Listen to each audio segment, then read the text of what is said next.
Hello YouTube, it's good to see you again. I have another tasty build for you, a level 81 Faith build, and we're going to be abusing the Madding Hand in order to get off a fully charged O-Flame on a giant seal. We're going to be running the Flock's Canvas Talisman, we're going to be running the bonus damage on Frenzy Talisman, as well as the Godfrey icon, all together, and it works very well. The Madding Hand's Ash of War is this kind of knife stab that you do with your hand, and if you hit somebody, for the most part, it hits them with a full proc of Frenzy, and it's wonderful. I've only seen a handful of exceptions, usually people who are very high level or have very good armor resist it. And it does good damage on its own, just doing that, but it also holds them in place. And don't you know, you have two hands, don't you? So why don't we put a fully charged O-Flame in the other hand? And it is worth noting that I'm only level 80.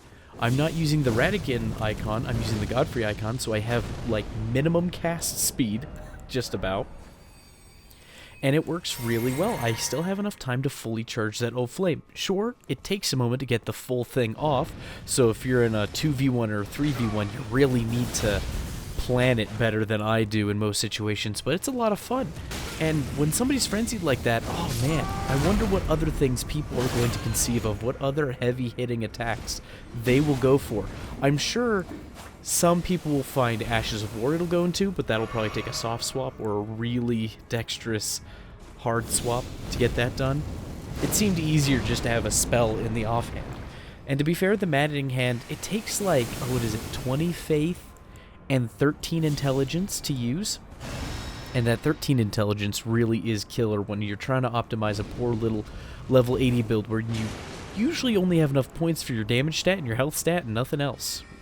It is worth noting, I have already said that once, that the Beast Helm I'm wearing, the Divine Beast Helm, not the Divine Beast Head, the Divine Beast Helm, I believe it's called, is giving me 3 points to Dexterity as well as 3 points to Strength, which is helping me wield far more weapons than I could normally.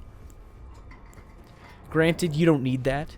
You could probably get this build to work just fine on a normal Vagabond. Don't level Dexter Strength and you'll do just fine. Use a straight sword or other lightweight weapons and you'll have a blast. I wanted to use a little more. You could optimize it more than I did.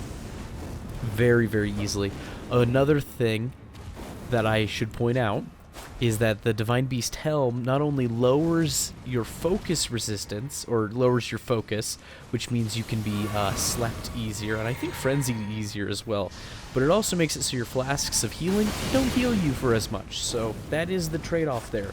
And given the nature of the DLC as it is right now, there are far more options for sleep. There's a new set of sleep straight swords that people can use.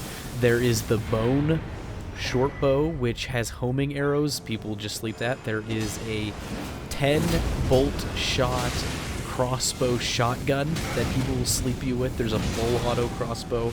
That's probably a little less effective for sleeping people, but it's in there, you know. So there's so many extra options for people to sleep you now. There's a new sleep pot. So there's just so much people could do. So be aware, there's a good handful of helms in the DLC. They do give you bonus stats, but they reduce your focus, and that may not be worth it for you. And since I was rarely using the weapons I wanted to on this build, I was having so much fun with the simple combo, I didn't utilize my dex and strength. So Vagabond probably seems like the best starting class for that, because your arcane is 7, and so you won't have the worst int or the worst faith, and you have a few stats for wielding small arms. I'm pretty certain Prophet has a low int stats, so they don't seem like the best pick for this.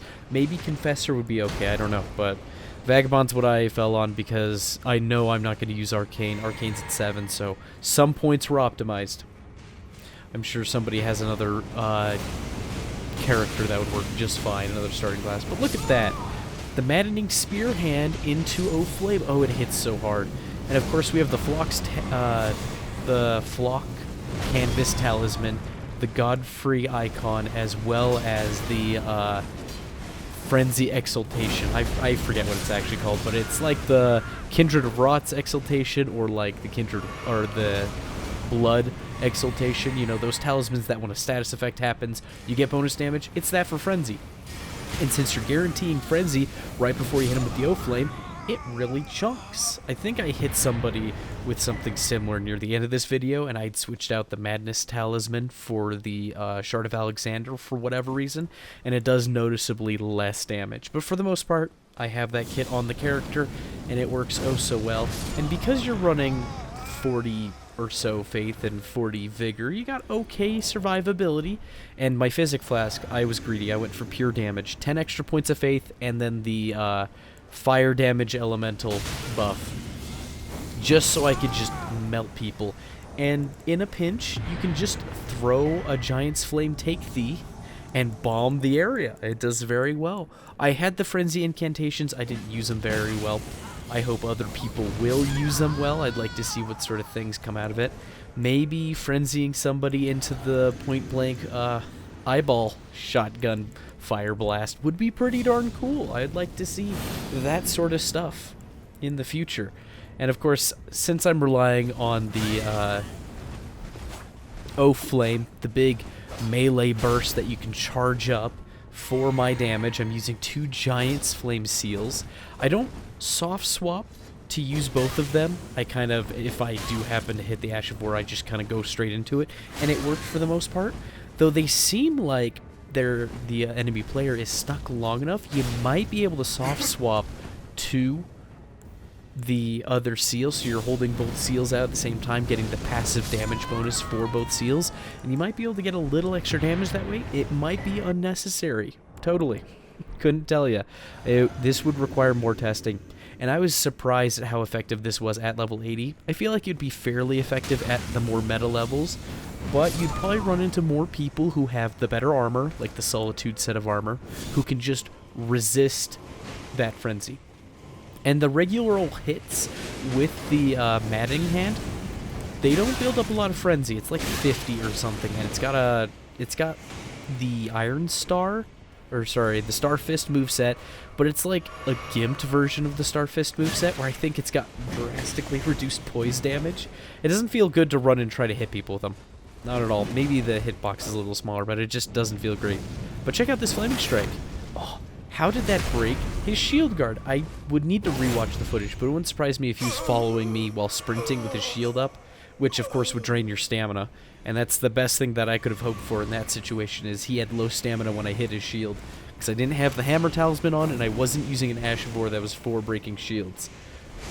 I'm telling you, have an Ash of War either for breaking through or ignoring shields. You'll thank me if you're doing any sort of PvP. You could put Piercing Fang or Impaling Thrust on a straight sword, and you'll have a good time trying to deal with shields. It'll help a lot. Or you can use Sword Dance, or use the Hammer Talisman, or a well-placed kick. There's lots of options. Just make sure you have something. Look at this double frenzy. Oh, I wish I was smarter about that. And I flub most of the rest of this fight. I eat too many hits. I use the Maddening Spear Hand Strike way too early and way too often. So don't be like me. Instead, use the straight swords you have on your kit, right? Use Catch Flame, tenderize your foe a little bit, and wait for an ample opening. I just figured because he was willing to fight me that I could get the Maddening Hand. It's the Madding Hand, I think, not the Maddening Hand. It's just Madding Hand, which is very weird. But I'm dealing with this fellow. I've already melted his compatriot there. And it's a fun little setup. Another thing that I need to rant and rave about is the hefty frenzied flame pots, the big ones. I haven't messed with the small ones, couldn't tell you anything about them. But they hit a big area. Do you see that? And they're scaling with all your stats. And I found at this level, if I hit somebody with 2 of those suckers, it would frenzy them, which is great. Because, you know, in the off chance that maybe you don't get the Frenzy Flame proc off on one Ash of War with the glove, maybe the pot could help you clean that up. I know there's spells, you know, that deal some Frenzy Flame. They feel like they'd be bad for a chase down, because I think most people, if you afflict them with that much Frenzy but it doesn't proc, they're gonna leave.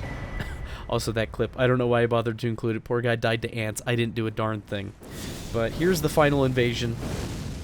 Thank you for being here with me and letting me rant and ramble, and I hope you all have some neat ideas of how to abuse the Maddening Hand, or Madding Hand. But these fellows were taunters tongued, and they were just not going to enter this fort, and I knew that if I was out there, they had already basically cleared out the area. And I didn't feel like fighting them on their terms. You know, sometimes spite strikes you every now and then, and I found that throwing hefty pots from way up above was doing pretty good damage. We're only level 80-ish. Chances are they're a higher level than I am, given how the invasion brackets work, but every time I hit them, chunk, that's pretty good damage. I really like that. And I'm throwing these a good distance. In the earlier clip of the same invasion, I was throwing them fairly far. I feel like hefty pots are the nice new ranged option for any build because they hit a huge area, you can throw them really far. And every build just about has a version of a hefty pot it can use. I can't think of one that doesn't have something. You've got the new made out of rocks pots that you can throw at people with strength builds. You got these frenzy pots. Wonderful.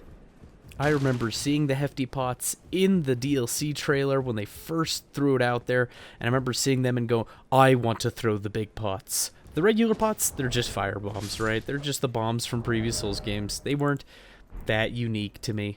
They're still useful. They still have great utility, but the big pots, ooh. Artillery strike inbound. Watch this. Watch how fast this fellow is dealt with. It's great for guarding ladders, especially if you have a status effect. He takes the hit, he's gone. I can hit this guy with the spear effect. Oh, flame, doesn't kill him. Good enough. See you next video. Ciao.